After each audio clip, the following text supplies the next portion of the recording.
Bienvenidos hermanos a este estudio bíblico para las células. Estamos en la lección número 9, viviendo en comunión. Y dice la parte de reflexión introductoria: toda relación pasa por etapas, periodos de intensa intimidad, mezclados con tiempos de distanciamiento. Comparta un poco la historia de su comunión con Dios, cuando se sintió más cerca de Él, cuando se sintió a muchos kilómetros de Él. ¿Dónde está usted ahora? Partamos de dónde estoy yo ahora. La palabra de Dios dice que debemos de acercarnos a Dios y Él se acercará a nosotros.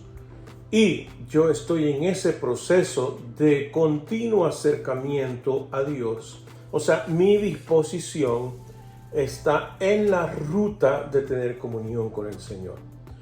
Muy aparte de que los sentimientos me acompañen, mi decisión ha sido ir en el camino del Señor. Hay momentos en que me siento muy animado y hay momentos que no me siento tan animado.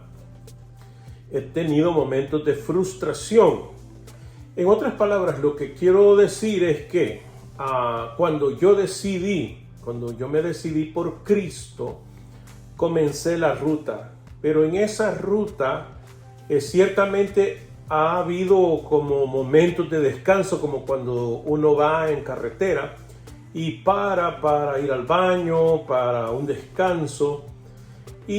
Pero luego continúa, no retrocede. Hay personas que sí han querido retroceder, o hay personas que ya su disposición no es para con el Señor, sino que vienen para atrás. Entonces, eso constituye en algún momento lo que la Biblia enseña como contristar el espíritu.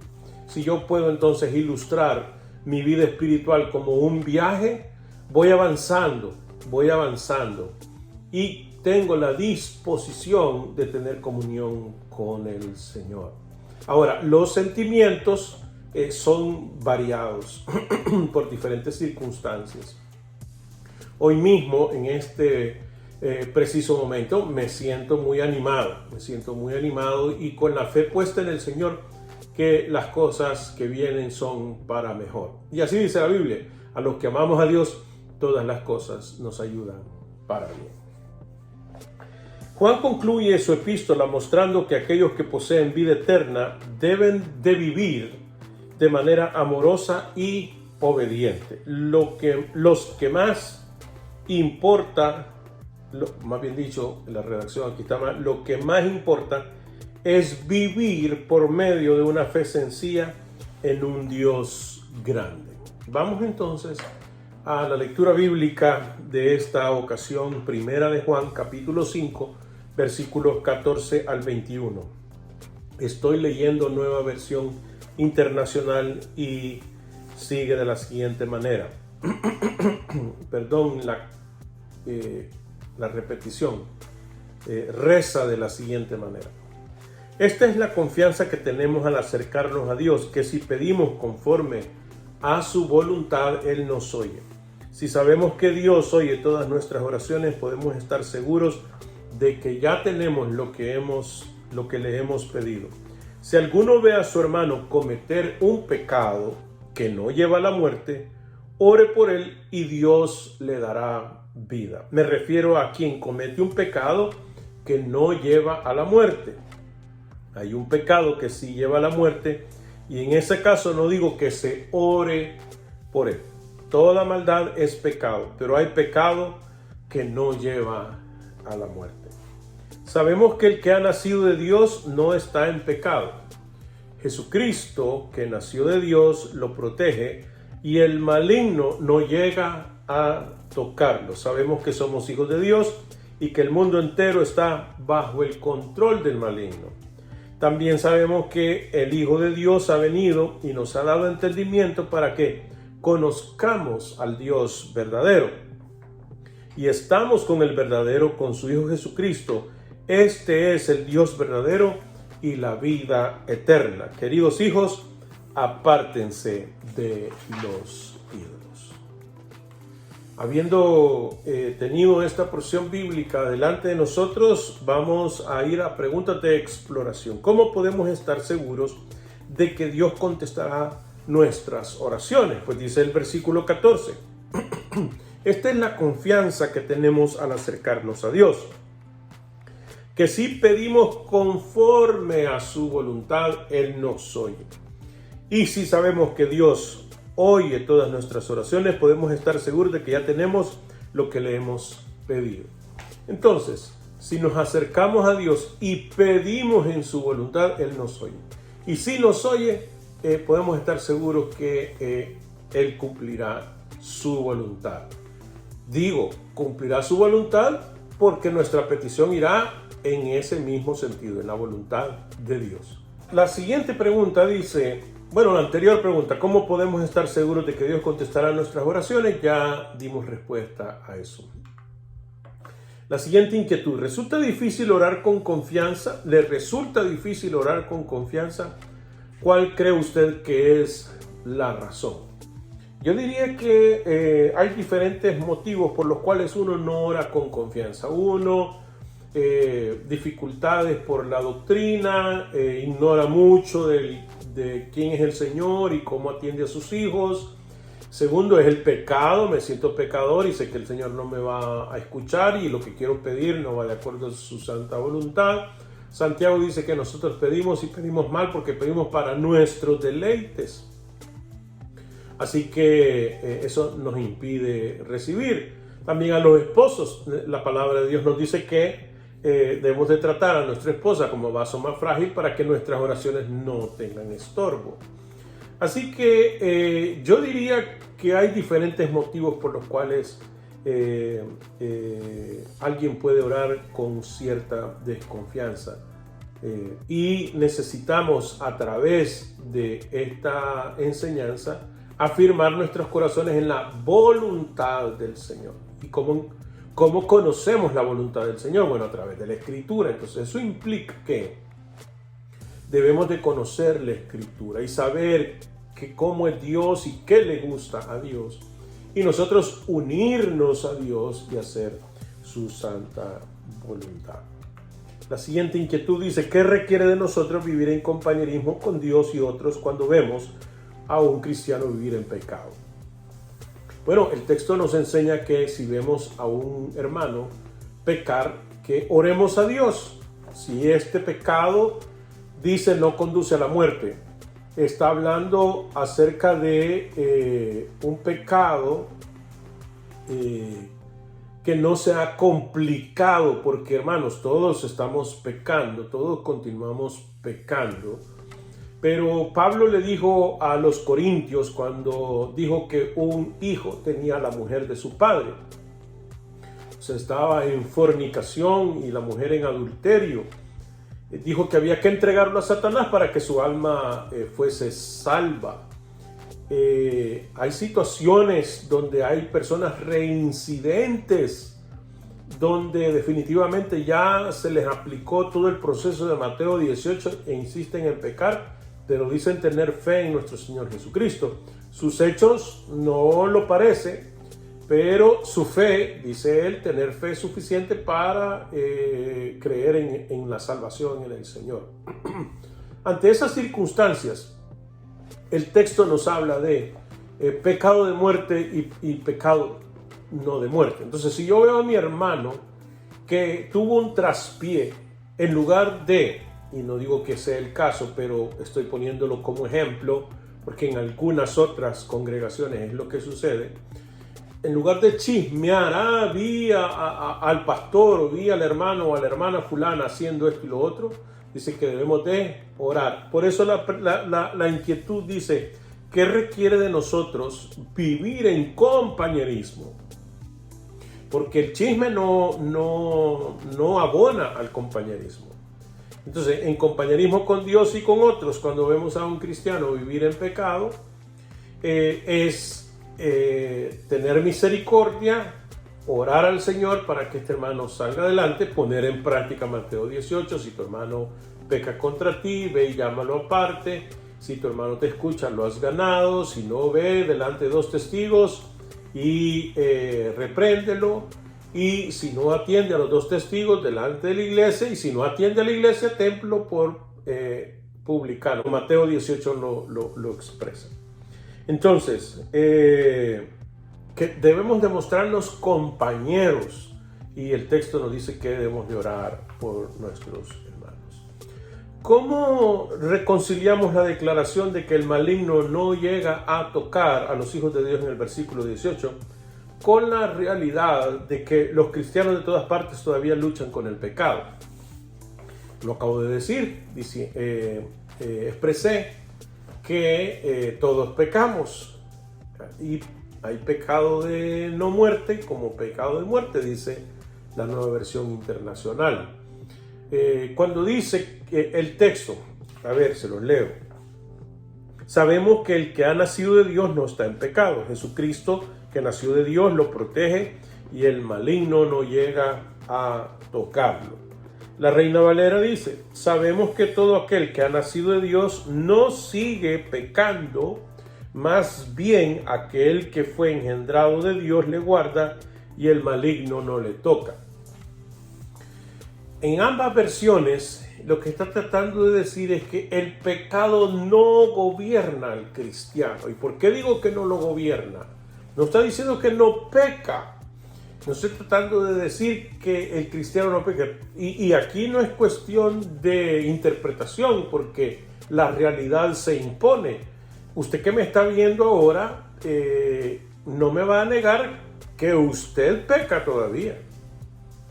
Y yo tampoco me voy a dar esa oportunidad de hipocresía.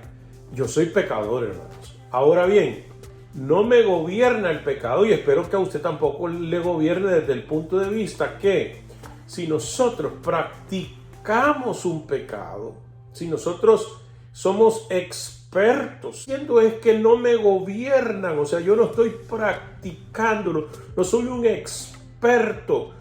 Debo descuidarme para no caer en esas situaciones. No soy ladrón, usted tampoco.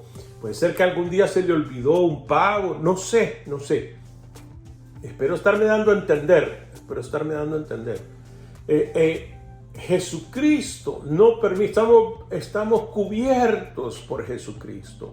Él nos justifica, nos cubre, de tal manera que entonces el diablo no nos posee, ni el pecado tampoco. Estamos sacudiéndonos constantemente el pecado. Martín Lutero algún día lo ilustró, o al menos así se le atribuye este pensamiento, diciendo que nosotros no podemos evitar que los pájaros vuelen sobre nuestra cabeza, pero sí podemos evitar que hagan nido en nuestra cabeza. Entonces así es el pecado, como las moscas, como los mosquitos.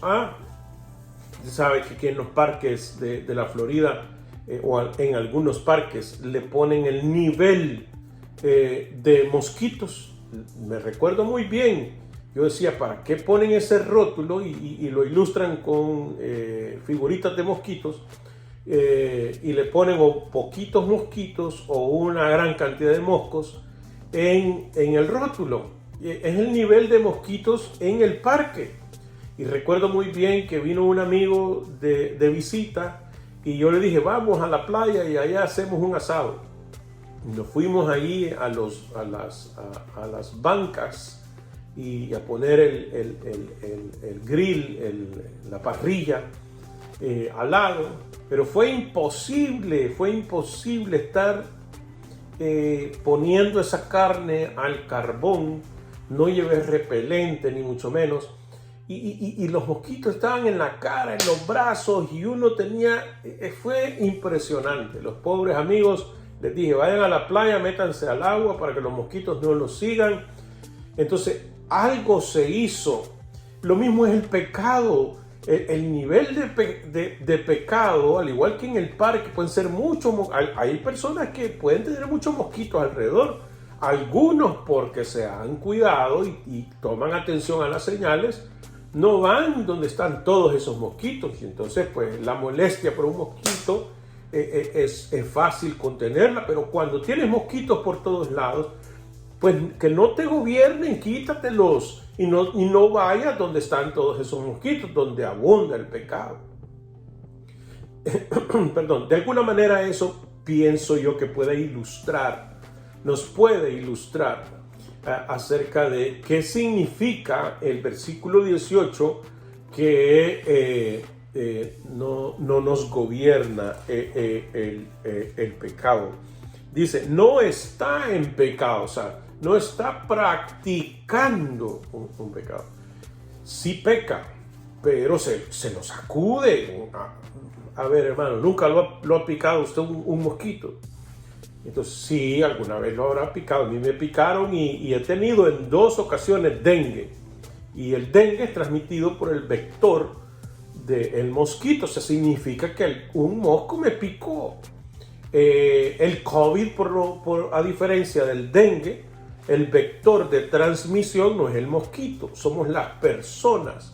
Por eso habría que evitar el contacto con las personas. Y el dengue es por los mosquitos. Y el pecado está en la gran mayoría de partes, y tenemos que tratar de cuidarnos de la transmisión del pecado. Que no nos gobierne, que no nos inunden, no nos coman los mosquitos. Quiero decir que no nos gobierne el pecado. ¿Por qué hay una advertencia aquí acerca de la idolatría? Yo creo que la idolatría es todo aquello que sustituye a Dios o pretende sustituir a Dios. Y entonces a veces un pecado puede constituirse en un ídolo y se vuelve un pecado de muerte. ¿Por qué? Porque me gustó tanto y compite con Dios que yo prefiero satisfacer mi carne con ese pecado que satisfacer a Dios, a quien soy deudor, porque Él me trajo de la muerte espiritual a la vida. El pecado, o sea, la carne no me produce solo muerte, condenación. Pero entonces se volvió en un ídolo en el sentido de que yo prefiero satisfacer la carne al diablo o al mundo y no a Dios. Entonces yo mismo me puedo volver un ídolo. Yo hago lo que a mí me da la gana, a pesar de que pueda conocer la palabra de Dios. Vamos a la inspiración. Esta historia que dice: Dios quiere estar tan cerca de nosotros como lo está una rama de una vid, o sea, de una planta de uvas. Una es la extensión de la otra. Es imposible notar dónde empieza una y dónde termina la otra. La rama no está conectada solo en el momento de dar fruto. El jardinero no guarda las ramas en una caja y luego, en el día que quiere uvas, las pega a la vid. No, la rama extrae constantemente los nutrientes de la vid. La separación significa muerte segura. Ciertamente, eso sería podar. Dios también usa el templo para describir la intimidad que desea. ¿O no sabéis, escribe Pablo, que vuestro cuerpo es el templo del Espíritu Santo que mora en vosotros, el cual tenéis de Dios, y que no sois vuestro? 1 Corintios 6:19. Piense conmigo acerca del templo por un momento. ¿Era Dios un visitante o un residente en el templo de Salomón? ¿Describiría usted su presencia como poco frecuente o permanente? Usted sabe la respuesta. Dios no venía y se iba, no aparecía y desaparecía. Él era una presencia permanente, siempre disponible. Qué buena noticia, tan increíble para nosotros. Nunca estamos lejos de Dios. Él nunca está lejos de nosotros, ni por un momento. Dios no viene a nosotros los domingos en la mañana y luego se va el domingo por la tarde. Él permanece dentro de nosotros, continuamente presente en nuestra vida. La analogía bíblica del matrimonio es la tercera ilustración de esta alentadora verdad. No somos la novia de Cristo, Apocalipsis 21:2. No estamos unidos con Él, Romanos capítulo 6, versículo 5. No le hemos hecho votos y no nos ha hecho votos Él a nosotros. La palabra enseña que el Espíritu Santo son las arras. Podemos considerar una última ilustración de la Biblia. ¿Qué tal la oveja y el pastor? Muchas veces la Biblia nos llama el rebaño de Dios. Pueblo suyo somos y ovejas de su prado. Salmo 100, versículo 3. No necesitamos saber mucho acerca de las ovejas para saber que el pastor nunca deja su rebaño. Si vemos un rebaño andando por el camino, sabemos que hay un pastor cerca. Si vemos un cristiano delante de nosotros, podemos saber lo mismo. El buen pastor nunca deja sus ovejas. Salmos 23:4. Aunque ande en valle de sombra de muerte, no temeré mal alguno, porque tú estarás conmigo. Dios está tan cerca de usted como la vida está cerca de la rama, tan presente dentro de usted como Dios lo estaba en el templo, tan íntimo con usted como un marido con su esposa, y tan dedicado a usted como un pastor a sus ovejas.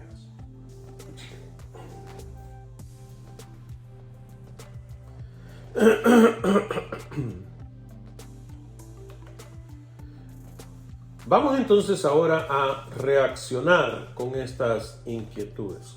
¿Cuánto crédito deben dar los creyentes a los sentimientos, como en sentirse cerca a Dios o sentir su presencia? El acto de fe no siempre va acompañado de los sentimientos, pero si los sentimientos favorecen la fe, ¿por qué no darle pauta? No es determinante el sentimiento, porque uno no se salva por sentir, se salva por creer. Uno tiene comunión con Dios por fe, no por emoción. Pero entonces, respondiendo a la pregunta, los sentimientos no siempre favorecen la fe. Así que la fe es una decisión y necesitamos darle crédito a lo que conocemos y creemos. Bendito Dios si nos acompañan los sentimientos. ¿Cómo sabe usted que sus oraciones por otros tienen importancia? En primer lugar, porque la Biblia lo dice, que debemos de orar los unos por los otros. En este texto acabamos de decir, acabamos de leer que hay que orar si vemos a un hermano pecar. Ahora, si vemos que insiste, no digo, dice Juan, que se ore. Tampoco está diciendo que no se ore. Yo diría que si yo tengo un hijo abiertamente en pecado, yo no lo voy a abandonar en oración. Ciertamente que debo de respetar las decisiones, pero la oración nadie me la puede quitar. Yo insisto. Así es entonces el aspecto de compromiso de oración con otras personas. Es importante orar los unos por los otros. ¿Cuáles son algunas peticiones de oración segurísimas que podríamos o deberíamos hacer? Cosas que sabemos que Dios quiere. Una, por poner el ejemplo, porque por supuesto ustedes van a estar discutiendo también estas preguntas. Una es la evangelización del mundo, ¿no? Ya el Señor dijo, por tanto, id y haced discípulos a todas las naciones. No voy a orar por eso. O sea, sí tengo que orar por los perdidos, sí tengo que orar porque el Señor ponga en mí el fuego para yo acompañar su visión de alcanzar a otros. Pero no voy a orar por si es la voluntad de Dios que yo le predique. Sí es la voluntad, está plasmado en su palabra y debo de hacerlo. Entonces, debo de orar por mi comunidad, por mi iglesia, por mi pastor, por mis hermanos, por los líderes de las células, etcétera. Sí, es un compromiso de interdependencia y todos estamos entrelazados en un tejido espiritual donde si un hilo del tejido se rompe, entonces ahí hay que poner o una costura o un parche, porque se rompió el tejido. Para que no se rompa necesitamos orar los unos por los otros. Entonces es importante orar y lo dice la Biblia. Entonces debo de estar seguro de que esa es una oración. ¿Ha tenido usted momentos en que sintió que el Señor lo estaba protegiendo del pecado? Yo digo sí, amén. Podría contarle historias, podría decirle experiencias, como yo he visto la mano de Dios. Y se lo confirmo a través de la Escritura. En Job, capítulo 2, versículo 6, Satanás pidió permiso para tocar a Job. Y el Señor le da permiso y le dice, pero no le quites la vida. En Lucas capítulo 22, versículos 31 al 34, tenemos la historia donde el Señor le dijo a Pedro que Satanás, al ver la actitud arrogante de Pedro, le dijo, Satanás ha venido y te ha pedido tu vida, tu alma para zarandearte, pero no te preocupes, yo he orado al Padre para que eso no acontezca. El Señor intercede por nosotros, abogado tenemos que intercede por cada uno de nosotros, y el Señor nos protege, el Señor nos protege. Un ídolo es cualquier cosa que viene a tomar un lugar de Dios, lo hemos dicho ya anteriormente. ¿Qué personas o cosas o actividades amenazan con rivalizar con Dios en su vida? Mi yo, mi ego, creo yo que en algunos momentos rivaliza. O sea, yo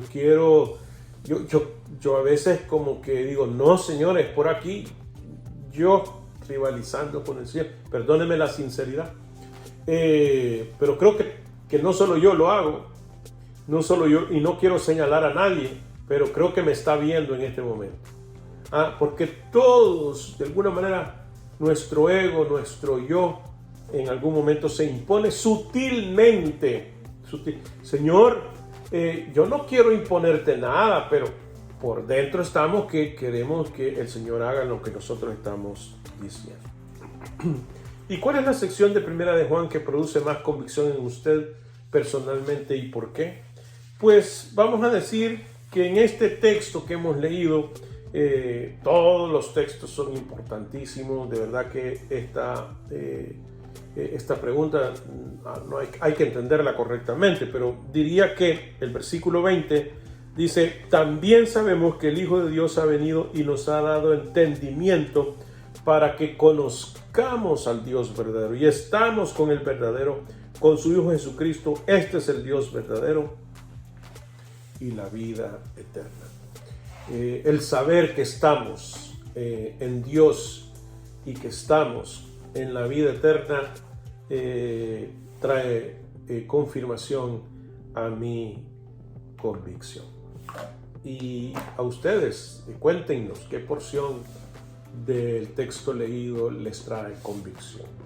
Lecciones de la vida. Toda clase de cosas en este mundo claman por nuestra atención, afecto y lealtad. Y esta es la verdad indiscutible. A cualquier cosa o persona a la que le damos lo mejor de nuestro tiempo, nuestra energía y nuestros recursos, esa es la cosa o persona que adoramos.